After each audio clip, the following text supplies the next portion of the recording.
Hello again, YouTube. It is me, Robots, again, back. We have another manga haul video. This is November 2018, and I finally followed through saying it would be a smaller haul, and we have a smaller haul. But we still got some cool stuff, so this month was mainly just catching up on titles that had new releases.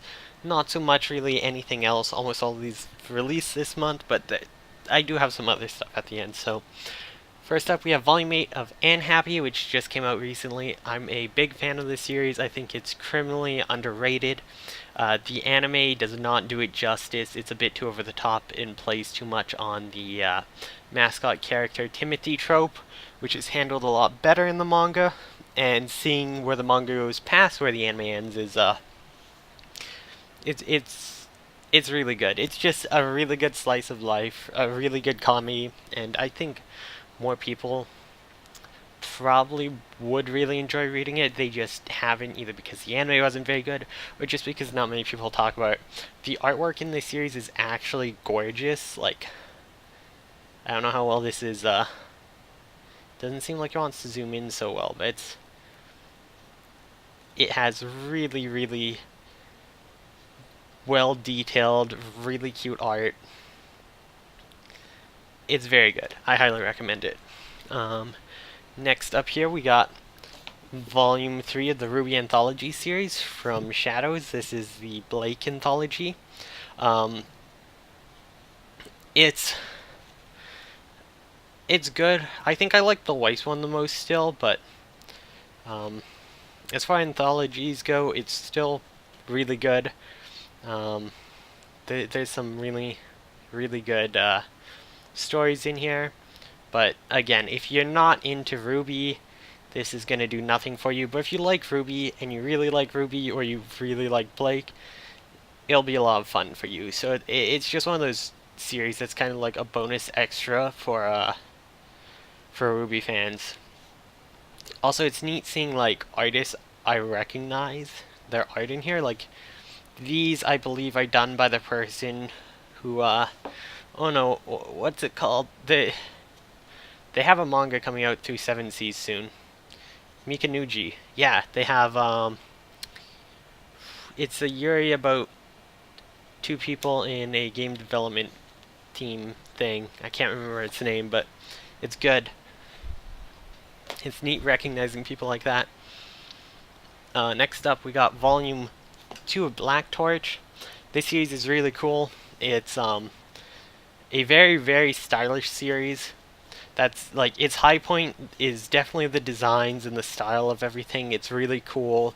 Like, the artwork is fantastic. The story's a bit generic, but it's interesting enough that I'm like really interested where it'd go. They built up these 3 really interesting backstories and goals for all the main characters this volume. But the problem is, there's only 3 more volumes, and the way their backstories have been set up and their goals, it would take a lot more than 5 volumes to cover. I think at this point it's still being planned to be like 10, 15, 20 volumes like most shonen, but it's really good. Well, again, the style is really good. It's really cool, really sleek and neat. The story is kind of generic, but pretty alright. But as much as I'm still enjoying and want to see where it goes, I kind of know and I'm kind of fearing for it that's gonna have a rushed end. Like, it just has to at this point. The story has to rush to finish in 3 volumes, and I don't know how it will, but it's alright. If you like really stylish stuff that's not long, it's only 5 volumes, so yeah. I also picked up Volume 3 of Demon Slayer since that came out. I actually love this series. I try not to read ahead and stuff, but I kind of have with this series. The art is really weird and out there. It's very different from most other series. Like, it reminds me a lot of like older manga stuff, but with like a modern flair. There's not a lot of stuff in this series that's pretty. A lot of it is like a lot of the characters and design and stuff is ugly. It's not about like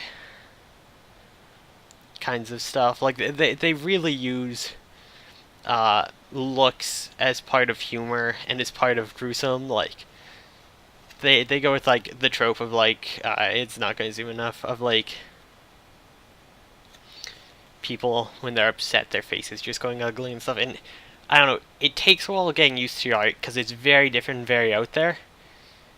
But it has a certain charm to it because it's so different that oh yeah, there we go. It's like really veiny and gross. Not much manga has that same sort of feel or appeal, and I think it fits the type of story it's telling very well. It's a really, really fun shonen. It's a bit on the darker side to some, and I wouldn't say it's the most original plot, but it's still a very fun and interesting one, and I'd really recommend this if you like shonen of any type. I believe it's getting an anime soon too, which I'm excited about. I can't wait to watch that, because I actually really, really like this series. Except this guy. This guy's a piece of shit. Fuck that character.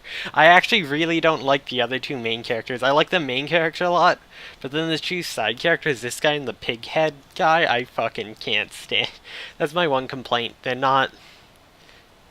The side characters or the, like, secondary main characters aren't very good. But let's see here. The last manga volume we have here is Murcielago Volume 8. I've said before and I'll say it again, this series is a lot of dumb, over-the-top fun for people who like action series, but it does have a lot of problematic content in it, and you have to be aware of that. We have our parental warning here. Pretty much any sort of trigger you could imagine is going to be in this. There's all kinds of violence of different types. It's about basically a bunch of serial killers messing with each other. It has a weird comedic twist on it, and it's one of those series that's over the top and insane. Insane's maybe not the right word, but like the plot is just so out there and like over the top and out of control that like wild over the top things are going to happen, which means when there's violence of any sort is wild and over the top. Which again, you do need to be warned about. It's definitely not for everyone, but if you like those kind of series and you can like get through or you can handle that kind of content, it's a very fun series. But again, I do want to warn people because it is one not everyone could read, and you know, I'd hate to be recommending something and someone go and watch it and feel... I don't want people to have a bad time. Let's leave it at that. This volume introduces this character who's on the cover. They're really cool. Or they were introduced last volume, but we really get to see them do stuff in this volume. And a character I really liked from previous volumes comes back, and there's a lot of focus on the two of them, and they're fantastic. I love this character so much. She's fantastic. I'm not showing the art inside just because of... There is the warning. There's some very graphic scenes in each volume, and I don't want to flip through and accidentally show something like that. So, yeah. Murcielago, fantastic series, but be warned, it is not for everyone. It definitely has its issues, and you gotta be wary about them. If you are thinking about picking up the series and you know there's something you're not good with, feel free to leave a comment or send a message asking if it's in the series up until volume 8, because that's where I've read up to. And if I know it's in the series, I can let you know. If not, there's also the possibility of it showing up later on. Who knows? But the next thing I got, which I'm also not going to flip through because I didn't realize how perverted it is, volumes 1 and 2 of the light novel A Sister's All You Need. As I said, the last is the last manga volume. I watched the anime of this, and it was a lot of fun. It was really funny. I loved the way it kind of lampooned the, like, emoto genre and made fun of it. I didn't realize the light novels were the first image, like if I flip this cover, there's naked girls. Like it's like, oh wait a second, I didn't realize the light novels are quite as perverted, because I actually got 2 copies of both of these because our Weiss Schwarz anime card game sort of group is doing a Secret Santa, and the guy whose name I drew I thought would like this series, so I bought the 2 volumes for him because we had a $30 limit. I got them on sale for about that. And I bought the other 2 for myself because I was like, oh, I like the anime. Let's see how the light novels are. I haven't read them yet. These are, I think, a little more perverted than I thought I was getting myself into by the anime, which did have its perverted moments, but I think the light novels are a bit farther than what I expected, so we'll see how this goes. I'm not sure if I'll keep reading these past the first 2 volumes, but who knows, maybe it'll still go well. And then the last thing I have here is actually some graphic novels. I know I've been showing them more lately. I really like graphic novels. So I ordered the first 2 volumes of Teen Titans online. I got a good deal on them. I've been kind of on a binge getting back into Teen Titans because I loved the show as a kid. It's one of those nostalgia buys for me to get back into this series. And I really like the first volume and how it starts off.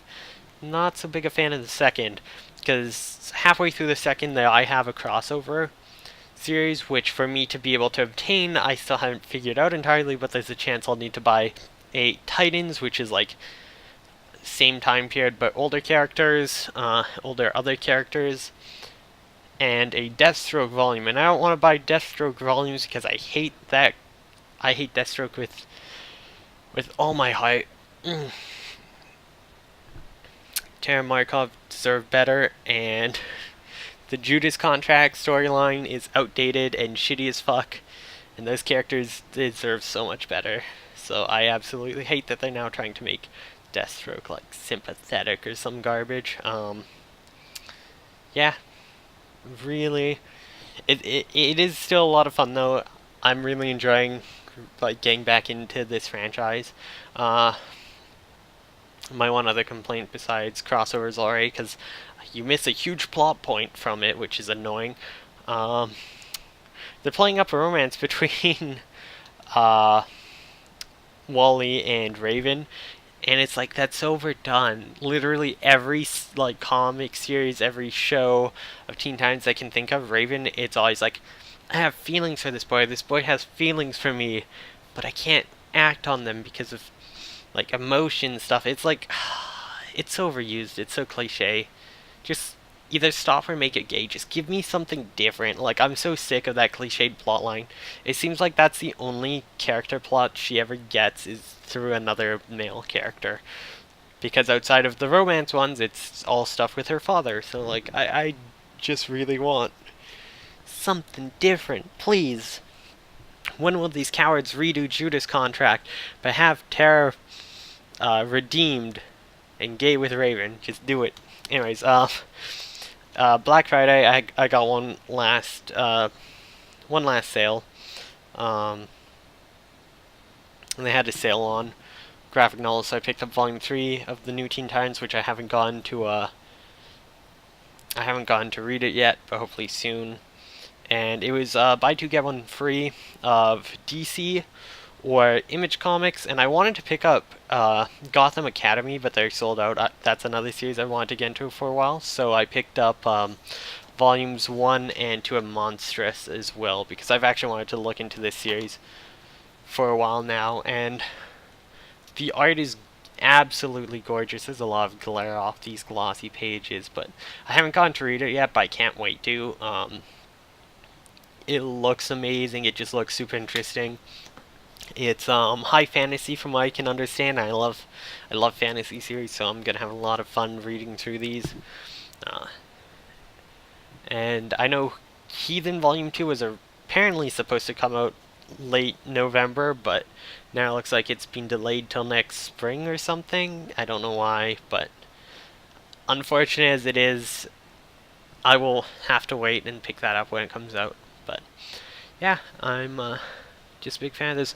I'm actually upset too because Descender was another Image series which I have volumes for. And I wanted to pick up more Descender since I couldn't find the Gotham Academy series, and they didn't have past of the volumes I owned. It's like there's 6 volumes I own the first two, and they only had the first two. I was like, why?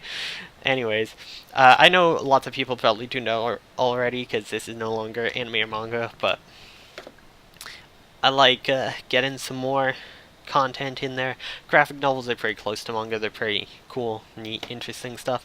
I might honestly just make a secondary channel for books at this point because I've also been buying a bunch of books and stuff. Like, I picked up and read the first volume of the Gentleman Bastards series, The Lives of Locke Lamore, and it's fantastic. I know I previously mentioned Bloody Rose by Nicholas Eames, which was fantastic, and I finally picked up the first book in that series, Kings of the Wild, which I haven't read yet, but I can't wait to. I've picked up some sci-fi. I've just picked up a ton of books recently to get into, so I might make a secondary channel for more Western books because I know that's not really the type of content we have here, and not sure how much people would enjoy, but we might just add that content here as well. Who knows? It might be nice to diversify, you know? That's kind of why I'm keeping these in here as well, just for diversity's sake.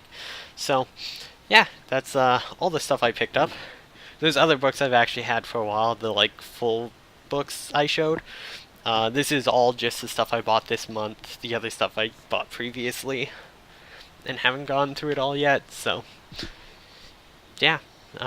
Thank you for watching. I hope you found something neat that has interested you, and maybe you'll find a new series, because that's always fun.